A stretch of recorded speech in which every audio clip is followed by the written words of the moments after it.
fucking meme for a few years and easy to boo, and I think he's always going to be just one of those guys that's fucking really easy to not like the guy.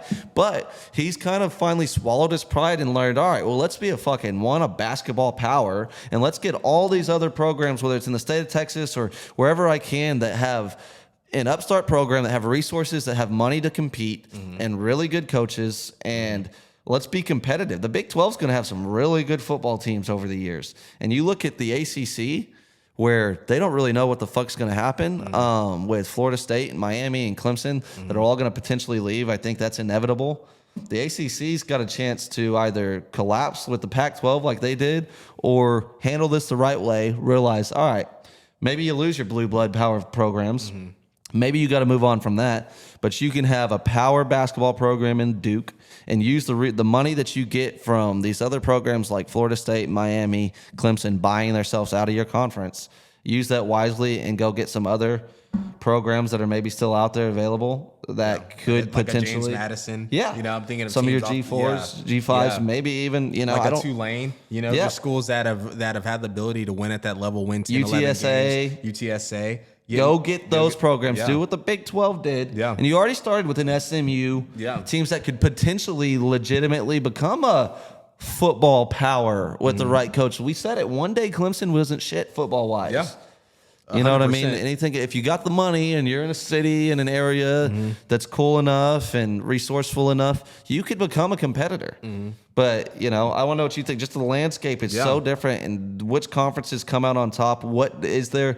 Does it become a Power 3 instead of a Power 4, or does the ACC kind of figure it out and bounce back from that horrific TV contract? Yeah, I think the contract one that's horrible, right? Buried them. You have obviously the SEC, Big Ten taken care of, bag secured. Even the Big 12 got creative, as you're saying with Brett Yormark. They're having games on Fridays where they're getting spotlight, parental treatment from ESPN nationally. It's like, okay, we know how we are. We're football guys, right? We turn on TV in the fall, like, oh, Colorado's playing K-State on a Friday. You're tuning into that, and you're also getting that national audience to watch some of these marquee matchups, as opposed on a Saturday when you have obviously the school you want to support, but then you have maybe 3, 4, 5 games picked out on that Saturday calendar that you're really only eyeing on. And then you have like Oklahoma State playing Iowa State on Fox Sports Southwest. And you guys know, that's how it used to be, right?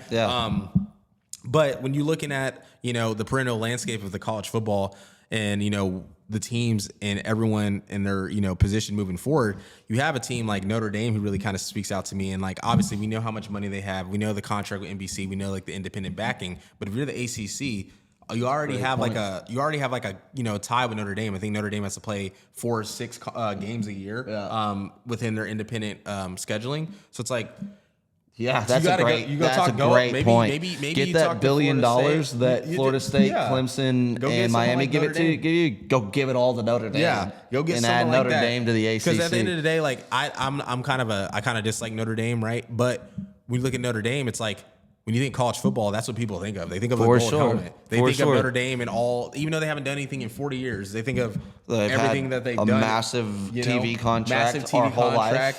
Life They're kind of known as the model college football player. You go there, you get good grades, you're a Catholic or Christian, the golden domes, the golden helmet, traditional football field with the stripes and touchdown Jesus, Rudy, it's Notre Dame. It's Notre Dame. So you maybe you look at an option like that. Obviously, with the ACC.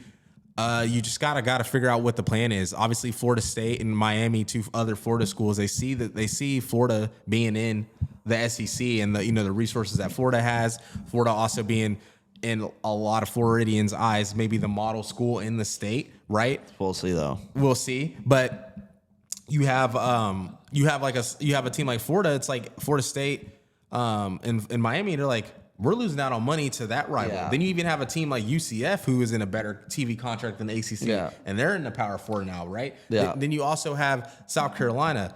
Clemson's one of Clemson's biggest rival, if not their biggest rival. South Carolina's in the SEC. Yes, Clemson has been a better program than them, but South Carolina, we've been talking about it the last couple episodes.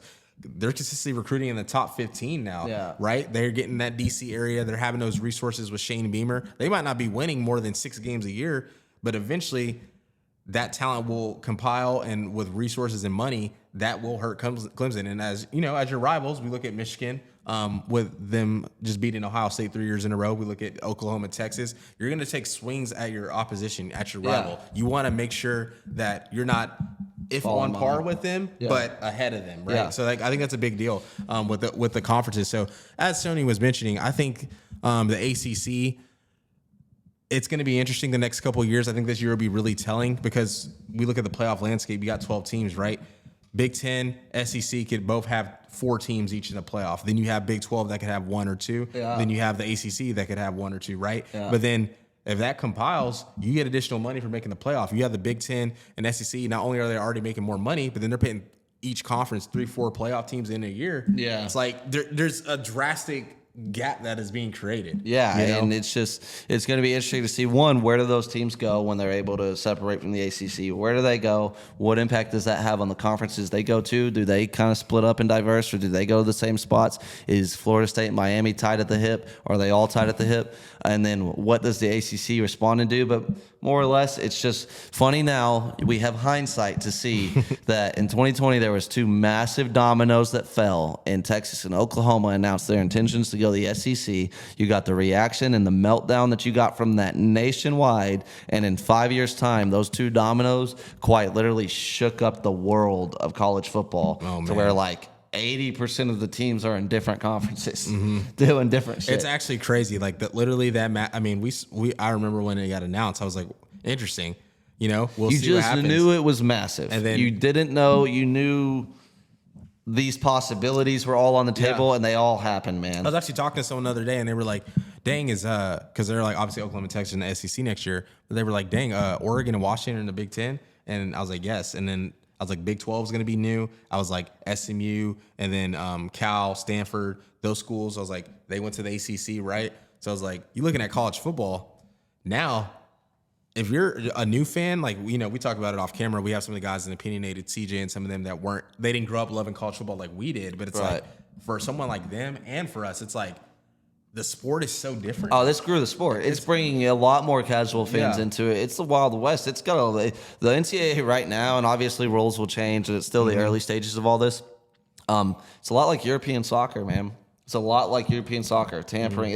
I'm a fan of European soccer, so I love it. It's a wild, wild west, and I root for a program that's resources really, like, we've benefited obviously off the NIL and completely 100%. Came back because of it. But dude, college, there's never been a better time to be a college football fan. There's never been a better time for guys like us to start a college football podcast, to talk about this every week for the rest of our lives, hopefully. And it's a never-ending drama show, man, and I love it. Can't wait to see how it all plays out.